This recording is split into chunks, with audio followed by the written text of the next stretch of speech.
स्वागत। या विचार मंथन चॅनलतर्फे आतापर्यंत आम्ही जे 4 व्हिडिओ प्रसारित केले त्या सर्वाला आपण योग्य प्रतिसाद दिला। अनेकांनी त्याला सबस्क्राइब केलं, अनेकांनी लाईक केलं, अनेकांनी शेअर केलं। असाच उदंड प्रतिसाद सबस्क्राइब करून, लाईक करून, शेअर करून आपल्याकडून मिळत राहील ही अपेक्षा करतो आणि आजच्या कार्यक्रमाला सुरुवात करतो। माझ्या उजव्या हाताला बसलेले श्री बालाजी बोगार सर आणि माझ्या डाव्या हाताला माझे सहकारी बसलेले श्री अनिल जागीरदार सर। आणि आज आमचा व्हिडिओतला आजच्या कार्यक्रमाचा विषय आहे राष्ट्राच्या निर्मितीत युवा वर्गांचा सहभाग हा विषय। आता राष्ट्राची निर्मिती युवा वर्गाचा सहभाग थोडंसं ऐकायला विचित्र वाटतं। राष्ट्राची निर्मिती म्हणजे राष्ट्र ऑलरेडी निर्माण झालेलं आहे, अजून काय निर्माण करायचं? पण राष्ट्र हे निर्माण करायचं असतं।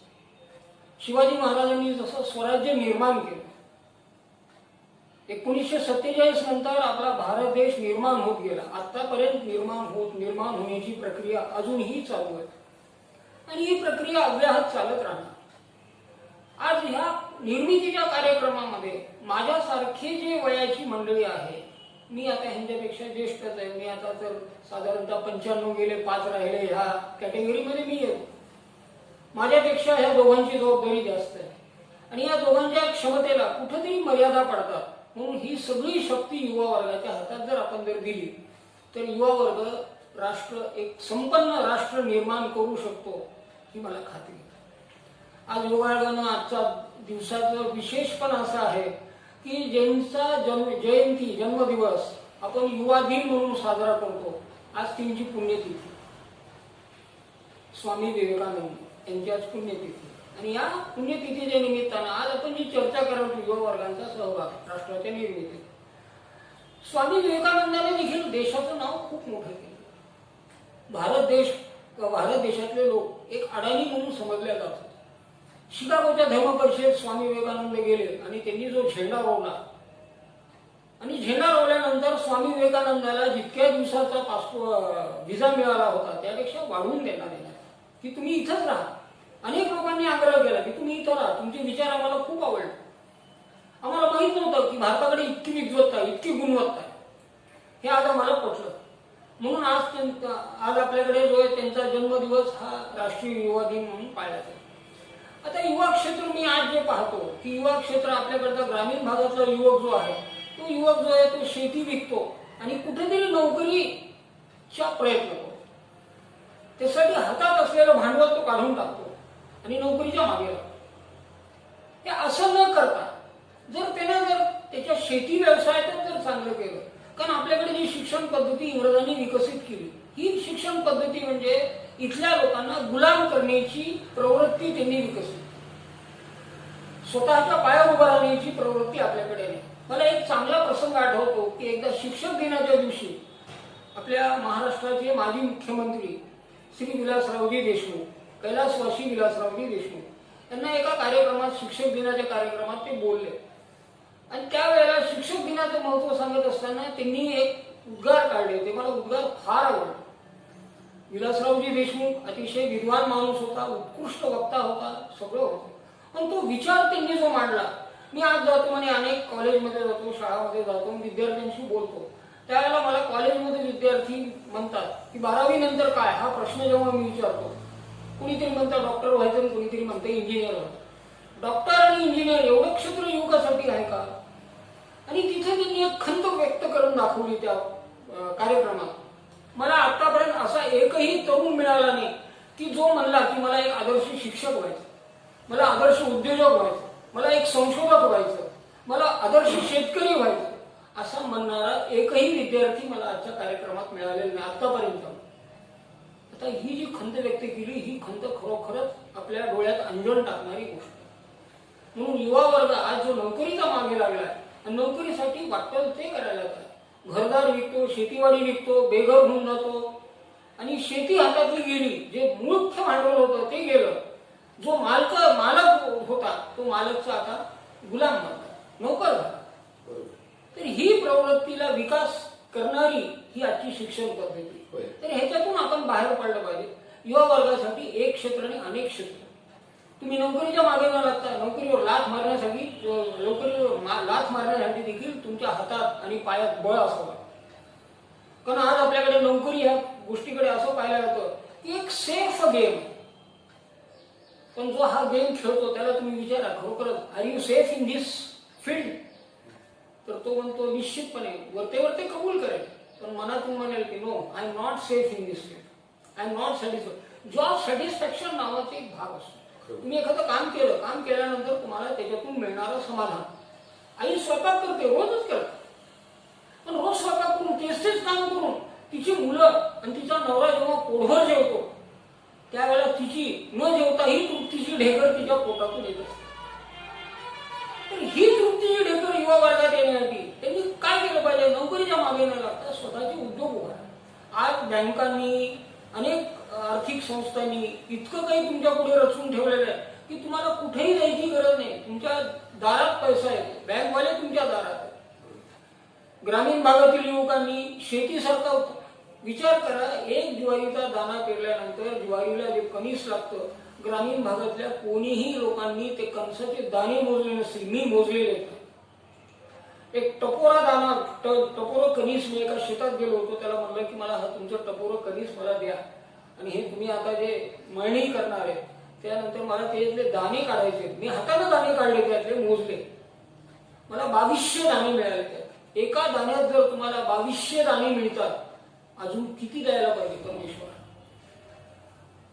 आज जे शेतकरी वर्गातला मी पाहतो की विशेष करून आत्महत्याकडे लोकांचा जास्त ओघ चाललाय. तरुण मुलं आत्महत्या करून घ्यायला खूप वाईट वाटतं मला.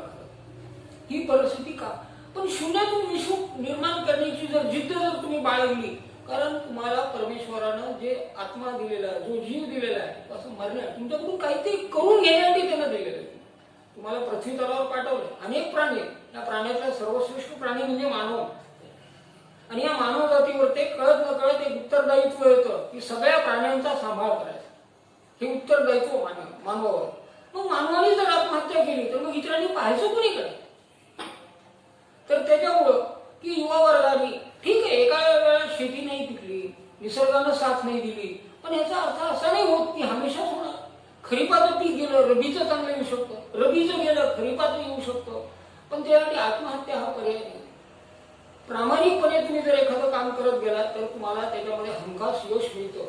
रेडिओवरचे अनेक कार्यक्रम जेव्हा शेतीविषयक कार्यक्रम लागतात आणि त्यावेळेला मी अनेकांच्या जेव्हा मुलाखती ऐकतो, आदर्श शेतकरी म्हणून पुरस्कार जेव्हा मिळतो, तर ते जेव्हा त्यांच्या मुलाखतीतून मला कळतं की हे जर एवढं जर चांगलं करू शकतात, मग लोक आत्महत्या का करतात? अहमदनगर जिल्ह्यातलं एक गाव आहे, त्या गावातले पोपटराव पवार नावाचे एक सरपंच आहेत आणि त्या सरपंचांनी खरोखर भारत देशात एक क्रांती घडवून. आज त्यांचं नाव भारतभर आपले पंतप्रधान जे आहेत वारंवार त्यांच्याशी ह्या संदर्भात चर्चा करतात. त्यांना त्यांनी इतकं स्वातंत्र्य दिलं, तुम्ही कुठेही जा, लोकांना संज्ञान करा आणि तुमचं एक आदर्श गाव जसं आहे, इतर गावं देखील आदर्श बनवा. त्या गावातली गोष्ट अशी होती की त्या गावामध्ये अनेक लोक त्यांनी गाव सोडून मुंबई पुण्याला नोकरीसाठी, हमाली, मजूर, जे जे काम मिळेल ते करायसाठी गेले. आणि जेव्हा पोपटराव पवारांनी ती सूत्र हातात घेतली आणि सूत्र हातात घेतल्यानंतर त्यांनी गावाचा चेहरा मोहरात बदलला. ज्या गावात पाण्याची टंचाई होती, अपुरा पाऊस पडत होता, त्या गावात त्यांनी पाण्याची अशी काही यंत्रणा उभा केली आणि शेतीचा विकास असा केला की मुंबई पुण्याला गेलेली मंडळी सगळी परत आली. आणि आता परिस्थिती अशी आहे की बँकाकडून ते कर्ज घेतात, पण कोणी म्हणत नाही आमचं कर्ज माफ करा. तिथल्या शेतकऱ्याचं म्हणणं आहे की आमचं कर्ज माफ करू नका, आम्ही कर्ज घेतलेलं आहे, आम्ही पिकवलं, आम्ही त्यातून फायदा घेतलेला आहे, आम्हाला ते कर्ज परत करायचं, आम्हाला माफी नको. म्हातारी मेल्याचं दुःखाने काळ सोपवतो. तुम्ही जर आमचं जर कर्ज माफ केलं तर आम्ही आळशी बनू. तर त्यामुळे पुढच्या पिढीला आम्ही संदेश काय देणार? म्हणून आमचं म्हणणं असं आहे की तुम्ही आम्हाला ही माफीचं धोरण आमच्या हाती नको. आता माझे दुसरे सहकारी श्री जागीरदार सर या विषयावर ते आपलं मत मांड. नमस्कार. राष्ट्राच्या विकासामध्ये युवकांचा सहभाग या विषयावर आपण चर्चासत्रामध्ये सहभागी आहोत. युवक म्हणजे भविष्य आणि वर्तमान सुद्धा, या दोन्हीची सांगड घालणारा हे स्थान आहे. आयुष्याचा आपला हा एक टप्पा आहे आणि म्हणून युवकांवर जबाबदारी जास्त येते. क्षमता मजबूत असते. आपल्या ज्ञानसंपन्न ज्ञानार्जन करणे आणि आपल्याला मिळालेल्या ज्ञानाचा उपयोग समाजासाठी, स्वतःसाठी, कुटुंबासाठी तसेच राष्ट्रासाठी या दृष्टिकोनातून आपण जर ज्ञानार्जन करत गेलो तर निश्चितच आपले विचार प्रगल्भ होत जातील. आणि ज्ञान विकून त्या मोबदल्यात पैसे घेणे म्हणजे चाकरी करणे, नोकरी करणे. पुष्कळ जण मुलं भेटतात, सर मला 10 लाख, 20 लाख, 25 लाख, 50 लाख पॅकेज पर्यंत नोकरी करणारे काही जण आहेत. तर त्यांना एक माझा संदेश असा आहे की एखादी कंपनी उत्कृष्ट उद्योजक, यशस्वी उद्योजक ज्या अर्थी तुम्हाला 50 लाख रुपये देतो, या अर्थी तुमच्याकडे कौशल्य 50 लाखापेक्षाही जास्त कमविण्याचं आहे. मग हे इतरांना विकण्यापेक्षा स्वतःच एखादे युनिट निर्माण केलं आणि लाखांचा पोशिंदा झाला तर तुमचं स्थान निश्चितच गौरवाचं राहील. हा युवकांना एक संदेश आहे. राष्ट्र निर्मितीमध्ये आपला सहभाग कशा स्वरूपात असू शकतो? राष्ट्रसंपन्नता म्हणजे काय? केवळ इकॉनॉमिकल स्ट्रॉंग होणे म्हणजे राष्ट्रसंपन्न आहे का? नाही, विचारांना पण राष्ट्रसंपन्न असलं पाहिजे. आज भारत देशाची प्रतिमा जगामध्ये गुरुस्थानी होते. कशामुळे? केवळ संपत्ती म्हणून. संपत्ती तर भारतापेक्षाही श्रीमंत असलेले विकसित राष्ट्र आहेत. आचरण सुद्धा चांगलं पाहिजे. आणि म्हणून निर्माणों के पावन युग में हम चरित्र निर्माण न भूले, ज्ञानार्जनासोबत आचरणही चांगलं असावं. प्रत्येकाला आपला सहवास हवासा वाटावा. आपल्याकडून काही घेता यावं इतरांना, असे आपल्याकडे अनेक गुण असले पाहिजेत, कौशल्य असले पाहिजेत. ह्या सर्वांचा उपयोग करून आपण आपला विकास करू शकतो. आपण इतरांचा आधारस्तंभ होऊ शकतो. आणि म्हणून आता सरांनी म्हणल्याप्रमाणे की एखादं स्मॉल स्केल युनिट आपण सुरू करावं. सहजच आपला चरितार्थ भागेल आणि खूप मोठा आनंद आपल्याला मिळेल की आपल्या सोबत इतर कुटुंबाचा सुद्धा आधारस्तंभ आपला व्यवसाय आहे. आणि हे निश्चितच होऊ शकेल असं व्हावं ही अपेक्षा. आजच्या परिस्थितीमध्ये युवकांचा सहभाग आपण पाहतोय. राष्ट्रांच्या देशाच्या विकासासाठी आपण पाहतोय. त्या देशाच्या विकासामध्ये युवकांचा सहभाग, युवक म्हटल्यानंतर तिथे स्त्री असेल, मुलगी असेल, मुलगा असेल, त्यांना समानता आहे. शैक्षणिक समानता असेल, गुणवत्ता असेल, सगळ्या याच्यामध्ये मुलींचा आणि मुलांचा जे प्रदर्शन आहे, शैक्षणिक प्रदर्शन आहे, ते सम आहे. आजच्या परिस्थितीमध्ये भारत स्वातंत्र्यानंतर समानता निर्माण, एका शैक्षणिक समानता निर्माण व्हावी हे सतत प्रयत्नशील भारत माता आहे. त्यातले मागचे पंतप्रधानाचं उदाहरण जर घेतलं आपण, माननीय श्रीमती जी इंदिरा गांधी, आणि इंदिरा गांधीजींनी अत्यंत उत्कृष्ट उत्तुंग व्यक्तिमत्व तयार केलं आणि राष्ट्राला योगदान दिलं. त्याच पद्धतीनं आपण आजचा युवक थोडासा शैक्षणिक याच्यामध्ये, गुणवत्तेमध्ये नक्कीच पुढे आहे. पण सरांनी सांगितल्यासारखं शैक्षणिक गुणवत्ता आणि आपल्या राष्ट्राला काय लागणार आहे. आपला भारत देश हा कृषी प्रधान भारत देश गणला जातो आणि पूर्ण विश्वामध्ये कृषी प्रधानतेची गणना केली जाते. नक्कीच मला सांगावं असं वाटतं की सर, आपण या ठिकाणी कमी पडतोय. कृषी क्षेत्र बरोबर आहे, म्हणजे भारतामध्ये जेवढं आहे तितकं कृषी क्षेत्र इतर देशामध्ये नाहीये. आणि जास्तीत जास्त शेतकऱ्यांची मुलं या ठिकाणी शिकतायत. शिक्षण घेत असताना मग त्यांची भावना अशी आहे की बाबा आपण 10वी पर्यंत शिक्षण घेतलं, 11वी पर्यंत, 11वीला जाताना काय करावं, हा मोठा प्रश्न त्यांच्या पुढे निर्माण होतोय. अनेक शिक्षण मंत्र्यांनी आपल्याला सांगितलेलं आहे की त्यांनी बऱ्याच वेळेला मार्गदर्शन केलंय की कुठल्या पद्धतीचं शिक्षण पुढे घ्यावं. मागच्या याच्यामध्ये असा एक प्रघात होता की 12 बलुतेदार पद्धती त्या ठिकाणी अस्तित्वात होती. मग त्याच्या पुढे जाऊन मला असं सांगायचं आहे की 12 बलुतेदार पद्धती त्या विविध जातीमध्ये विखुरल्या गेल्या, पण ते जाती गणनेमध्ये विखुरलं न जाता त्यांचं एक कौशल्य होतं. आज ते कौशल्य प्रत्येक ठिकाणी दिसून यायला पाहिजे. आजचा तरुणानं, मग तो कुठलाही छोटा असेल, मोठा असेल किंवा काहीही असेल, जिओ सारखी परिस्थिती भारताने निर्माण केली. आज भारतामध्ये जिओ हे एकमेव उदाहरण असं आहे की कुठल्याही म्हणजे मोठ्या मोठ्या देशामध्ये जा तुम्ही, पूर्वी बीएसएनएल अस्तित्वात होतं, जे शासनामार्फत चालवलं जात होतं. पण आज काय करतोय, एका सामान्य कुटुंबातल्या माणसाने जिओ हाती घेतलं आणि खूप मोठ्या शिखरावर पादाक्रांत त्यांनी केलेला आहे. मला असं म्हणायचं आहे की बाबा या ठिकाणी शिक्षणाला थोडीशी जोड शेती प्रधानतेची जर असेल, त्या ठिकाणी युवक कमी पडणार नाही. मग ती मुली असतील, मुलं असतील. मला असं ठामपणे सांगायचं बाराबलुतेदार पद्धती ह्या वाईट नव्हत्या, खूप चांगल्या होत्या. त्या जातीमध्ये विखुरून न राहता या ठिकाणी शैक्षणिक मार्गाने आपण त्या विचार केला जावा. आता मी सांगतो की 11वी-12वीला आपण काय करावं. या ठिकाणी 3 ब्रँचेस शासनाने आपल्याला दिलेले आहेत, आर्ट्स, कॉमर्स, सायन्स. आताचा विद्यार्थी काय करतोय की बाबा दुसरे जात आहेत म्हणून आपण सायन्सकडे जावं. आणि आर्ट्स कॉमर्सची शाखा अशी आहे की आपल्याला त्याबद्दल काहीच माहिती नाही. सायन्स हा थोडाफार आपण शिकलेला 10वी पर्यंतचा मॅटर आहे आणि त्याच्यामुळे सायन्स केवळ शिकल्यानंतर आपण डॉक्टर, इंजिनियर किंवा सायंटिस्ट होऊ आणि आपल्याला कुठंतरी काहीतरी सायंटिस्ट जरी झालं नाही, डॉक्टर, इंजिनियर जरी झालं नाही तरी आपण कुठंतरी काहीतरी निर्माण करू शकू, त्याला काहीच माहित नसतं. पण आणि आई वडील हे मुळात शेतकरी आहेत जास्तीत जास्त. जरी शैक्षणिक गुणवत्ता थोडीफार शिकलेली असतील तर त्यांची म्हणावी इतकी स्किल त्या ठिकाणी नाहीये.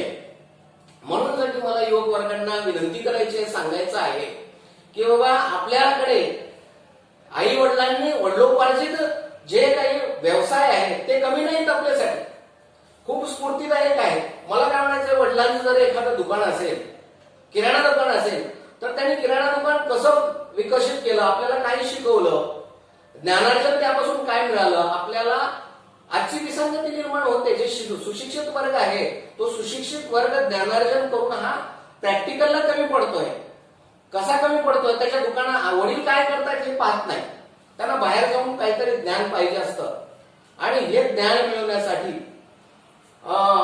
युवक फिरतोय. बाहेर न फिरता मला काय म्हणायचं, आजची जी शेतीविषयक नॉलेज आहे ते नॉलेज घेऊन खूप विकसित करावं. इस्रायल पद्धतीचं मी एक उदाहरण देईन. या ठिकाणी नांदेडमध्ये डॉक्टर माऊली हॉस्पिटल आहे, डॉक्टर शिंदे साहेब म्हणून आहेत. एकच मिनिटात मी थोडस माझं आवडतं घेतो. माऊली हॉस्पिटल सारख्या MD डॉक्टरनी ते स्त्रीरोग तज्ञ नांदेडमध्येच नाही महाराष्ट्रात गाजलेले आहेत. त्यांना कृषी भूषण हा माननीय शरद पवारांच्या हस्ते पुरस्कार प्राप्त झालेला आहे. कशामुळे, तर त्यांचं लक्ष असं होतं, मी डॉक्टर जेव्हा झालो त्यावेळेला मला कुठेतरी असं वाटत होतं की माझी शेती मला डेव्हलप करायचं आहे. त्यांनी इस्रायली पद्धतीने नांदेडमध्ये त्या ठिकाणी आदर्श उदाहरण दिलेलं आहे आणि त्या ठिकाणी आज लाखोंचं नव्हे त्यांची इस्टेटीचं गणना करता येत नाही, कारण त्यांच्या परिश्रमामधून त्यांनी ते निर्माण केलेलं आहे. डॉक्टर भूमिका त्यांनी बजावत ही भूमिका शेतकऱ्यांची बजावलेली आहे आणि त्यांच्या मुलाला शिक्षण दिलं. त्यांनी शिक्षण देत असताना त्यांनी शेतीविषयक 11वी-12वी झाल्यानंतर त्यांना BSc ऍग्रीला घातलं, MSc ऍग्रीला घातलं. आज इस्रायली पद्धतीनं त्यांच्या शेतामध्ये प्रत्येक 12 प्रकारचे 18 प्रकारचे वेगवेगळे फळांचे, आवळा असेल, चिंच असेल, आंबा असेल, त्या ठिकाणी संत्री असतील, मोसंबी असतील, अशा विविध प्रकारचं फलोद्यान त्या ठिकाणी त्यांनी नांदेडमध्ये विस्तारित करून दाखवलेलं आहे. हे एक छोटस उदाहरण आहे आपल्यासाठी. आणि युवकांनो, आज आपण कुठल्याही याच्यामध्ये भारत देश हा मागे नाहीये. पंतप्रधानजी, आपले मुख्यमंत्रीजी सतत प्रयत्नात आहेत, नाराज व्हायचं कारण नाही. या ठिकाणी सतत प्रयत्नशील जर असला आणि प्रयत्नाची कास धरली तर कुठेही अपयश येणार नाही. नक्की आपण मोठे होऊ आणि नक्की या ठिकाणी आपल्याला नोकरीवरच अवलंबून न राहता प्रत्येक मार्ग, व्यवसाय ही 12 बलुतेदार पद्धती मी सांगितली त्या पद्धतीने आपल्याला विकसित व्हायला काही हरकत नाहीये. अमेरिकेचे माजी राष्ट्राध्यक्ष बिल क्लिंटन जेव्हा भारतात आले होते, भारतात आल्यानंतर त्यांनी सर्वप्रथम बंगलोरला आणि बंगलोरला गेल्यानंतर त्यांनी IT क्षेत्रात भारताने केलेली प्रगती पाहिली. बंगलोरहून ते पुण्याला देखील त्यांनी पाहिलं, पुण्याहून मुंबईला गेले आणि मुंबईहून मग दिल्लीला गेले. असा 3 दिवसाचा कार्यक्रम झाल्यानंतर 4थ्या दिवशी ते दिल्लीला जातात. मग त्यावेळेचे आपले माननीय पंतप्रधान, त्यांच्याशी त्यांचा वार्तालाप वगैरे होतो. भारतातून अमेरिकेत गेले. अमेरिकेत गेल्यानंतर त्यांनी सगळ्यात पहिलं काम काय केलं, प्रत्येक अमेरिकेच्या विद्यापीठात गेले आणि विद्यापीठात जाऊन तिथल्या युवा वर्गांना त्यांनी मार्गदर्शन केलं. जागे व्हा, कारण भारतातला युवा वर्ग जागा झालेला आहे आणि खूप चांगली गोष्ट आहे.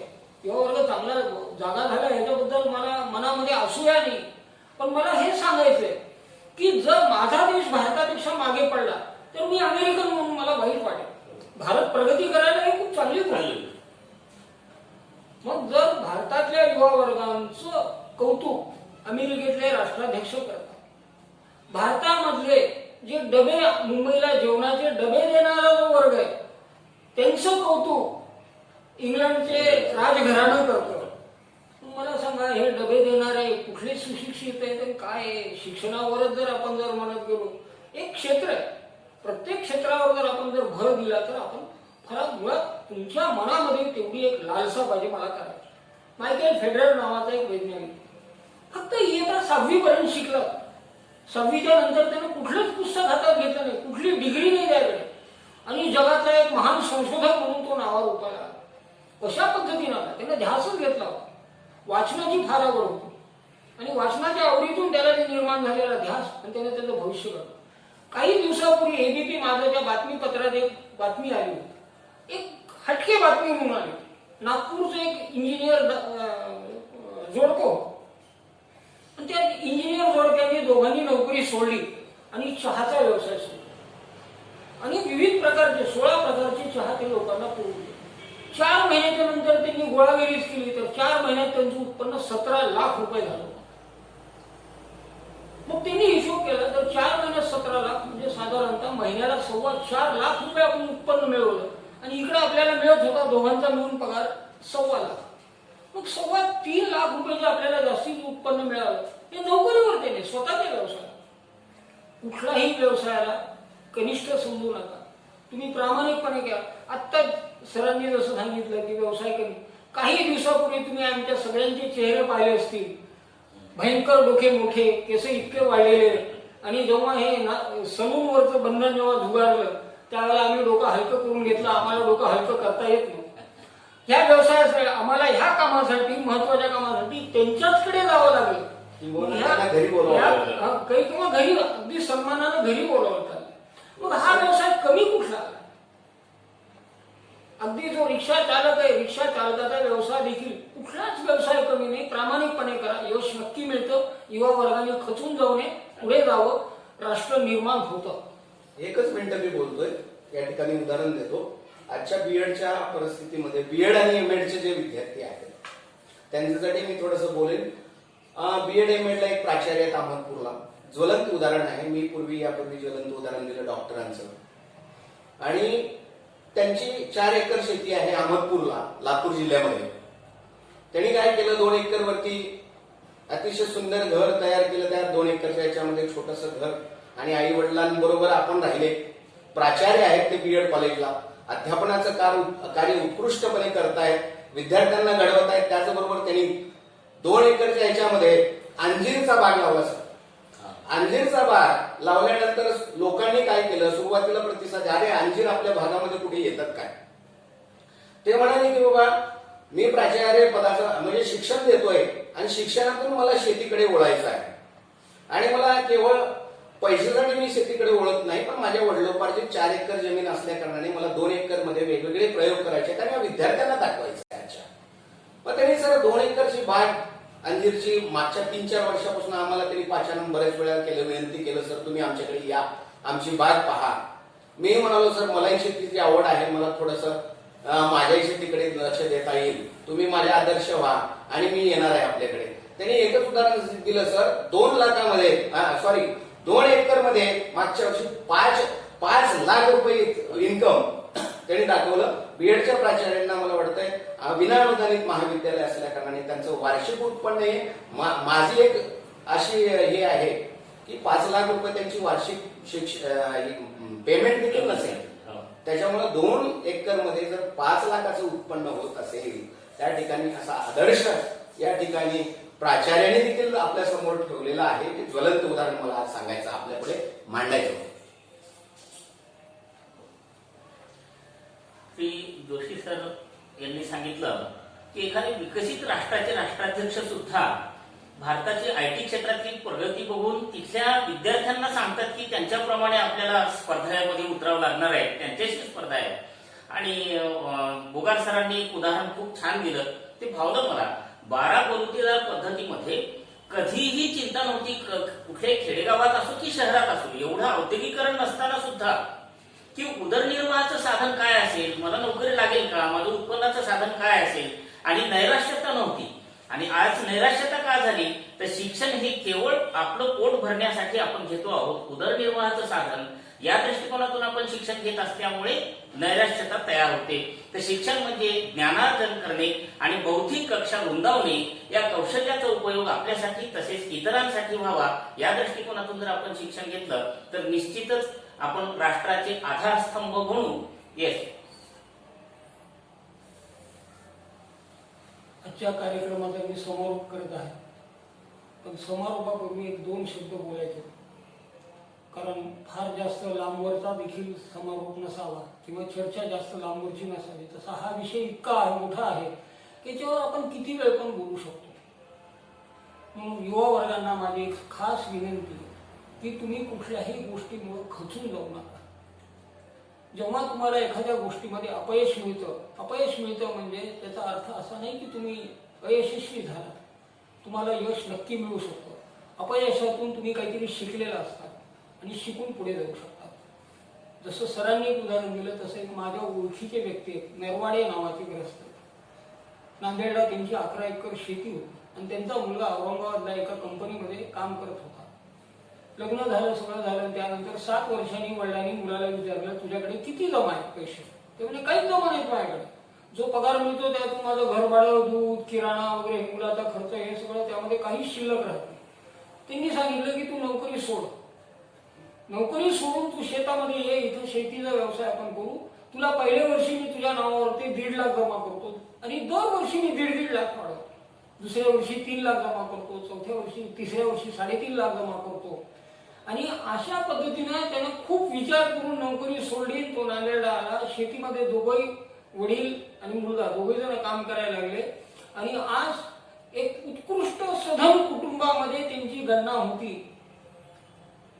म्हणजे नोकरी करून काय कमवलं तर हातच फक्त चुळत राहिला आणि स्वतःच्या व्यवसायातून त्याने खूप काही कमवलं. म्हणून युवक वर्गांना सांगणे की चांगल्या पद्धतीने तुम्ही जगण्याचा प्रयत्न करा. जे काम करता ते प्रामाणिकपणे करा. यश तुमचं हमखास मिळतं तुम्हाला आणि यश तुमचं आहे. देश तुमचा आहे. आपण देशासाठी आहोत आणि आपल्या देशाला मोठं करणे हे आपलं कर्तव्य आहे.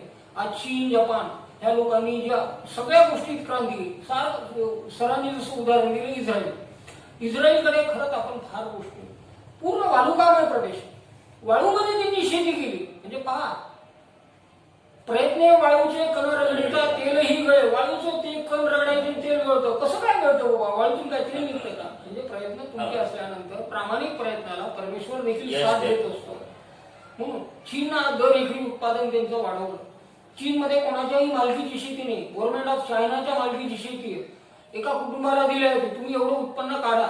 नाही काढलं तर तुमच्याकडून ते शेती काढली होती दुसऱ्या व्यक्तीला का नाही निघालं? तुमची शेती आता ह्या हे मेहनती करा.